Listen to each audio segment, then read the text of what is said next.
राजपुर गांव में गोविंदा नाम का एक मेहनती किसान अपनी पत्नी पार्वती और दो बच्चों, बेटा चिंटू और बेटी राधा के साथ रहता था। एक दिन खेत में काम करते करते उसे समय का पता ही नहीं चला और घर पहुंचने में देर हो गई। उधर उसकी पत्नी पार्वती घर पर उसका बेसब्री से इंतजार कर रही थी। जैसे ही गोविंदा घर पहुंचा, पार्वती पूछने लगी, अरे आज बहुत देर हो गई, कहाँ रह गए थे? कुछ नहीं भाग्यवान। खेत में काम करते करते वक्त का पता ही नहीं चला। ठीक है, लेकिन रात होने से पहले घर आ जाया करो, खेत का रास्ता सुनसान हो जाता है। हाँ हाँ, अब से ध्यान रखूंगा। बच्चे सो गए क्या? हाँ, खाना खाकर सो गए।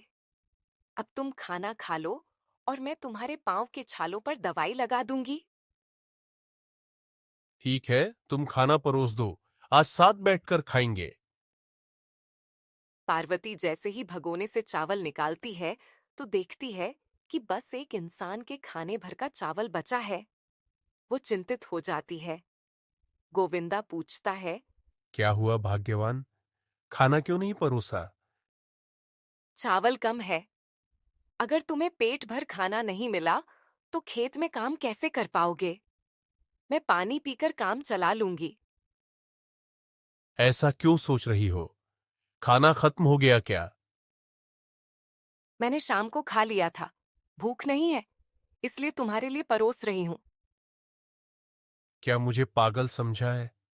आओ, दोनों मिलकर जो है वो खा लेते हैं। नहीं, तुम खा लो, तुम्हें काम करना है। गोविंदा उसकी समझदारी से खुश होता है। दोनों साथ में खाना खाकर सो जाते हैं। तभी उसका दोस्त किशन अपने खेत से उसे देखता है। गोविंदा आकाश की ओर देखकर तेजी से मेड़ बनाने लगता है। किशन पास आकर हंसते हुए,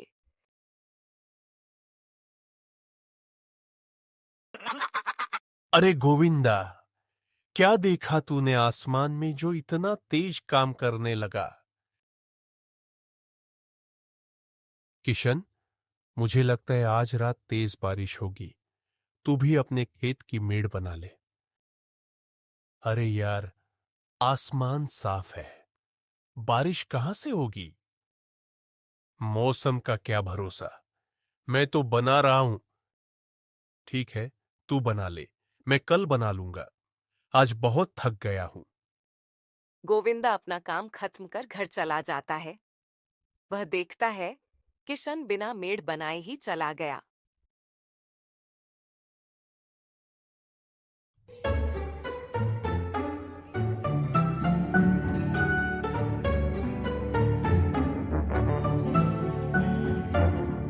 रात को गोविंदा झोपड़ी के बाहर खुले में सोता है, क्योंकि जगह नहीं होती। तभी बारिश शुरू हो जाती है। वह हड़बड़ा कर उठता है।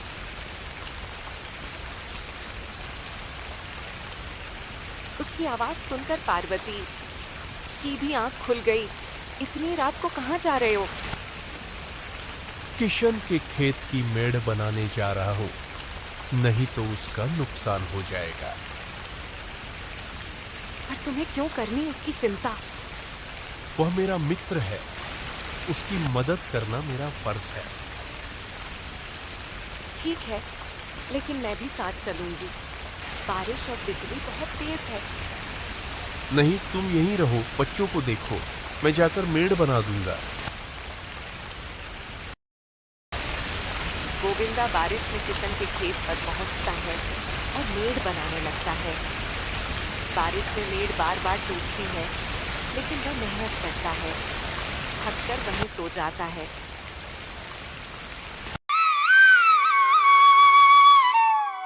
सुबह किशन खेत आता है।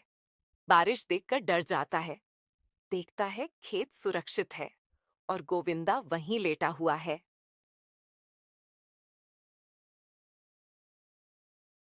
वो समझ गया कि भोला ने ही उसके खेत की मेड़ ठीक की है। भाई गोविंदा, उठो, तुमने मेरी फसल बचा ली। तेरा नुकसान मैं कैसे होने देता भोला? भाई, तुमने जो किया उसका मैं कर्जदार रहूंगा।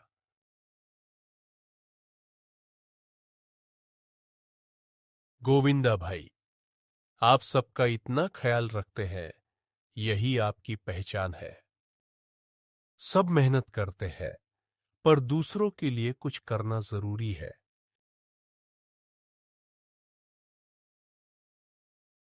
गोविंदा घर आता है, बीमार पड़ जाता है। पार्वती उसकी देखभाल करती है। उधर गांव का मोहन अपनी फसल जमींदार के पास बेचने जाता है। जमींदार उसे फसल की बहुत कम कीमत देता है। साहब, ये गलत है। मेरी बेटी की शादी है, इसी कारण ध्यान नहीं दे पाया फसल पर। 6 रुपए में बेचनी है तो बेच, वरना ले जा अपनी फसल। मोहन अब मजबूरी में अपनी फसल 6 रुपए में जमींदार को बेच देता है।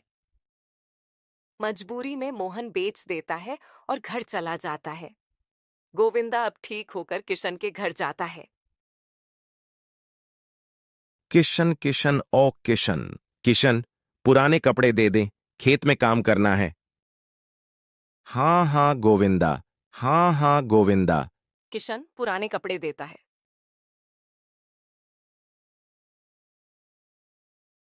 और दोनों खेत जाते हैं। खेत में काम कर रहे होते हैं। बारिश शुरू हो जाती है। बच्चे पानी में खेल रहे होते हैं। अचानक किशन को गोविंदा की धोती में कुछ रस्सी जैसा लटकता दिखता है। वो उसे सांप समझकर छड़ी से हटाता है और धोती खुल जाती है। अरे रे, क्या कर दिया किशन, धोती खोल दी। बच्चे हंसते हैं और किशन भी हंस पड़ता है। गोविंदा झोपड़ी के बाहर सोता है। खेत से फसल काटने की आवाज सुनकर वह उठता है। सुमन जाग जाती है।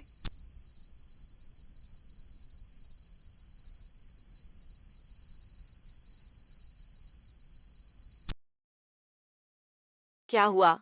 इतनी रात को अचानक कैसे उठ गए? खेत से फसल काटने की आवाज आ रही है। मैं जाकर देखता हूं। मैं भी तुम्हारे साथ चलती हूँ। अकेले जाना ठीक नहीं। चलो फिर जल्दी करो। गोविंदा देखता है कि विक्रम फसल काट रहा है। सुमन चिल्लाने लगती है, लेकिन गोविंदा उसे शांत करके घर ले आता है। तुमने चोर को क्यों जाने दिया? वह मजबूर है, चोर नहीं। मजबूरी में चोरी ठीक है। कल सुबह सब समझाऊंगा। कल सुबह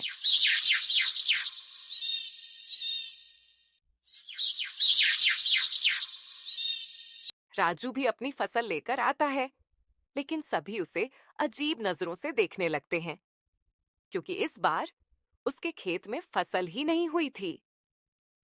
ठाकुर साहब उसे बुलाते हैं। आओ आओ राजू, फसल लाए हो, दिखाओ इस बार फसल कैसी हुई। ठाकुर साहब, इस बार मैं अपनी फसल 10 रुपये किलो के हिसाब से बेचूंगा, क्योंकि मैंने बहुत मेहनत से अच्छी फसल उगाई है। मेरे सामने झूठ बोलता है, नालायक। जब तूने अपने खेत में फसल लगाई ही नहीं तो ये फसल कहां से आई? मुझे पता है तूने चोरी की है।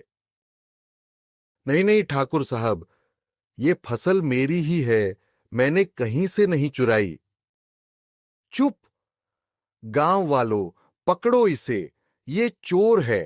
राजू, मैं तुझे पुलिस के हवाले करवाता हूं। राजू रोते हुए ठाकुर साहब से माफी मांगने लगता है और अपनी बेटी की शादी के लिए समय मांगता है। ठाकुर साहब उसे थोड़ी मोहलत दे देते हैं।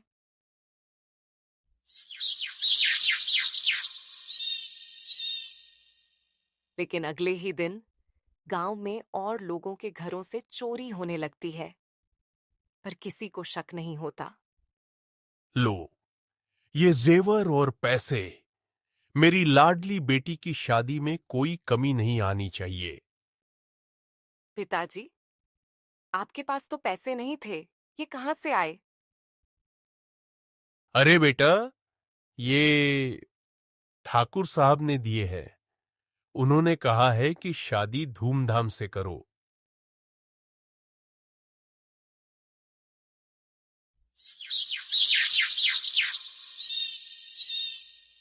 अगले दिन शादी में राजू की बेटी जेवर पहनकर बैठी होती है कि तभी एक औरत चिल्लाती है,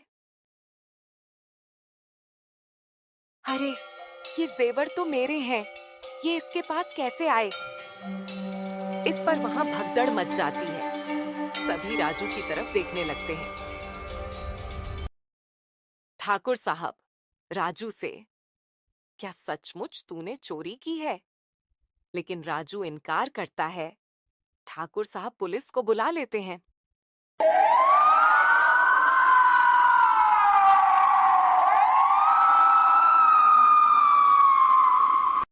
मुझे माफ कर दो दरोगा साहब, मैंने अपनी बेटी की शादी के लिए दहेज की मांग पूरी करने के लिए चोरी की थी। ये इसकी आदत है। पहले भी इसने विक्रम की फसल चुराई थी। चोर पकड़ा गया तो अब नई कहानी बना रहा है। विक्रम से यह सब देखा नहीं जाता। वह भीड़ को चीरता हुआ आगे आता है। रोगा साहब, मैं जानता हूं कि राजू ने मेरी फसल चुराई, लेकिन ये सच बोल रहा है। देखो गांव वालों, ये विक्रम राजू का वकील बन गया है। एक दिन मैंने देखा था कि राजू चुराया हुआ धन मंदिर में रखकर माता से प्रार्थना कर रहा था कि उसकी बेटी की शादी अच्छे से हो जाए। उसकी बेटी के ससुराल वालों ने आखिरी समय में जेवर और पैसे क्या ये सच है विक्रम? गांव वाला, दहेज तो देना ही पड़ता है, इसमें इतना आश्चर्य क्यों? पिताजी, अगर ये बात थी तो आपने मुझे क्यों नहीं बताया? मैं ये शादी ही नहीं करती। ससुराल पक्ष के लोग उल्टी सीधी बातें करने लगते हैं, लेकिन तभी विक्रम राजू की बेटी को पूरे गांव की बेटी बताता है। ठाकुर साहब अपनी इज्जत बचाने के लिए दरोगा से दहेज के खिलाफ कार्रवाई करने को कहते हैं। पुलिस की डांट सुनकर ससुराल वाले भाग जाते हैं। विक्रम शांत करते हुए, देखो, पूरा गांव मिलकर कुछ न कुछ देगा। गांव वाले मदद करते हैं और ठाकुर साहब शादी के खाने का जिम्मा लेते हैं।